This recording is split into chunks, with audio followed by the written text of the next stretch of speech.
Chers amis de la télévision du président Guillaume Soro, bonjour. Nous allons traiter de l'actualité brûlante, très inquiétante, parce qu'il s'agit de la suspension des États-Unis du traité, suspension du traité de désarmement nucléaire, intervenu en 1987 entre le président Gorbatchev, encore à la tête de l'Union soviétique, et le président Donald Reagan. Le fait de suspendre par l'administration, le fait que l'administration Trump a suspendu cet accord, ce traité est d'un sujet très inquiétant parce qu'il s'agit des missiles qui étaient de portée intermédiaire 500 km jusqu'à 5500 km et que c'était l'amorce du désarmement, la mise à mort de la course à l'armement entre les États-Unis d'Amérique et l'Union soviétique de l'époque. Mais les États-Unis ont donné 6 mois, constatant que, c'est leur argument, que la Russie violait ses engagements dans ses obligations internationales signées dans le cadre de ce traité et qui mettait ainsi à rude épreuve la sécurité des Américains et des Européens. Il était de bon temps pour eux de suspendre le traité et de permettre de revenir pour constater si oui ou non la Russie se conformait désormais à ses obligations internationales. Et si jamais elle ne se conformait pas, alors ce serait un retrait définitif, possiblement au mois d'août. Voici l'argument américain. Le contre-argument russe consiste à dire non, qu'il s'agit en vérité d'un faux argument.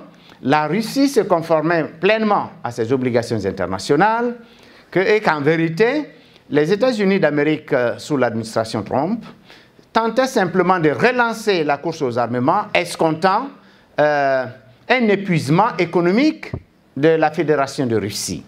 Parce que toute relance de la course aux armements nucléaires pousserait la Russie non pas à s'occuper des problèmes réels en tant qu'État membre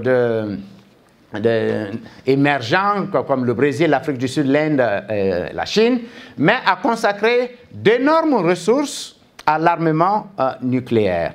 Mais la Russie dit clairement qu'elle est prête au dialogue, mais que si le dialogue ne prospérait pas, naturellement, elle était prête à riposter aussi, et de façon asymétrique, elle s'est aussi retirée de ce traité de 1987.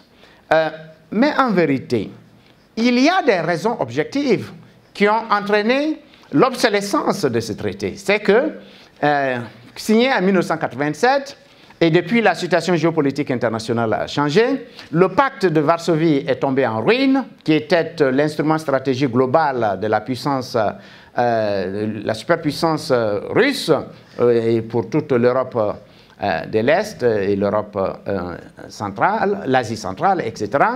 De deux, il y a aussi que, avec la chute du mur de Berlin, la réconfiguration n'est plus la même. Les États communistes sont tombés.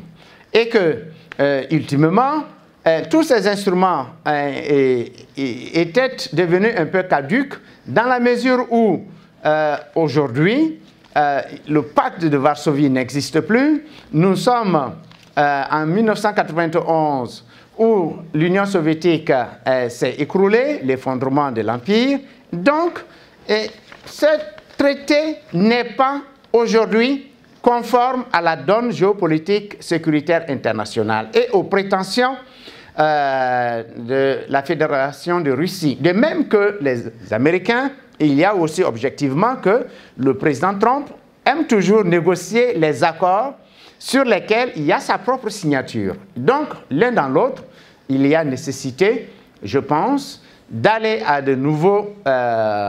un nouvel accord à travers de nouvelles négociations pour vraiment empêcher qu'un nouveau cycle de course à l'armement nucléaire ne soit engagé. Mais, de part et d'autre, il y a des raisons objectives de constater l'obsolescence de ce traité et d'aller à un nouvel accord. Je vous remercie.